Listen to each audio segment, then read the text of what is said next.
जब नेता चुना जाता है तो नेता इस नाते चुना जाता है कि उस क्षेत्र में जो जनता है उसकी मदद करे, तो वहाँ तक ये पहुँच भी नहीं पाते हैं।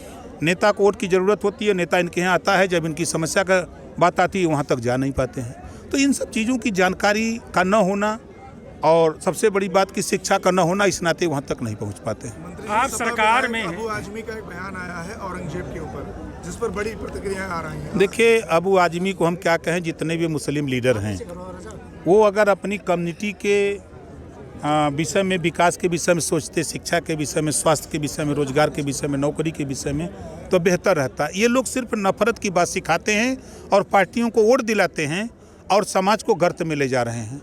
आप उठा के देखिए, आज़ादी के बाद नौकरियों में मुसलमान 38% था, आज 1% नहीं है। एक कांग्रेस को वोट दिया, सपा को दिया, बसपा को दिया। आज एनडीए गठबंधन को वोट बेशक बहुत कम दिया, लेकिन आज 51 बच्चे मुसलमानों के आईएएस हुए। आज मुस्लिम बच्चे आईएएस और पीसीएस बनने की तैयारी कर रहे हैं, मेडिकल में जा रहे हैं, इंजीनियरिंग में जा रहे हैं, शिक्षा की तरफ मूव कर रहे हैं। तो हम लोगों का प्रयास है कि जब सबका साथ सबका विकास की बात है, तो फिर नफरत कहाँ से आप लोग बोल रहे हो? आप उनको समझाओ, उनको सिखाओ कि जिस तरह यूपी बोर्ड सीबीएसई बोर्ड है, उसी तरह मदरसा बोर्ड में भी किताबें अब लागू होंगी उनको भी, ताकि वो पढ़ करके आगे आकर के वो विकास के मुख्य धारा में आवें। इस पे पहल करनी चाहिए इन लोगों को। शेड्यूल कास्ट में पहले से हैं, कुछ जातियाँ हैं जो अभी सूची में भी नहीं हैं।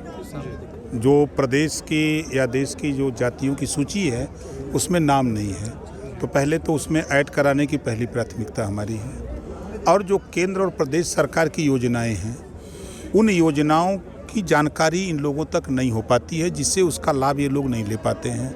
जो प्रधानमंत्री जी की सोच है, मुख्यमंत्री उत्तर प्रदेश योगी आदित्यनाथ जी की जो सोच है कि जिनके घर राशन नहीं है, जिनके घर नौकरी नहीं है, रोजगार नहीं है, उनके घर हम राशन दें, वो परिवार कम से कम जिंदा तो रहे, तो उनके घर तक राशन पहुँचे, तो उनका राशन कार्ड रहेगा तभी राशन मिलेगा।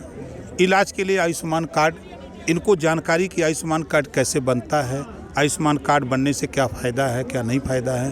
तो जब इनको जानकारी कि 5 लाख रुपया मिलता है ऑपरेशन इलाज के लिए, जब इनको जानकारी होगी तो उसके लिए ये परेशान होंगे, बनवाने के लिए परेशान होंगे। उसकी व्यवस्था भी हम लोग, जैसे गाँव में पंचायत सचिवालय के माध्यम से, वहाँ पंचायत सहायक के यहाँ हम लोग सारी व्यवस्था देने जा रहे हैं 1 साल के अंदर। चाहे वो आयुष्मान कार्ड हो, चाहे राशन कार्ड हो, चाहे किसी तरह का पेंशन का फार्म भरना हो, चाहे कोई फार्म भरना हो, हम लोग वहीं गांव में देने जा रहे हैं। देश के प्रधानमंत्री माननीय नरेंद्र मोदी जी के नेतृत्व में जातिवार जनगणना होगी। फिर मैं कह रहा हूँ, मोदी जी के नेतृत्व में जातिवार जनगणना होगी। फिर संसद में इतने दिन से क्यों ये उठापटक चल रही है? अच्छा, ये बताइए, जब कैंसर हो जाए तो जल्दी ये ठीक होता है? आपके पार कई कानून को चुनौती दी, क्या कहेंगे? नहीं, अगर कोई गलत करता है, आप बताओ कि कोई कहीं खड़ा हो और उसको ले पकड़वा के पुलिस से बिना मतलब का मरवा दो, तो ऐसे लोगों के खिलाफ कार्रवाई नहीं होनी चाहिए?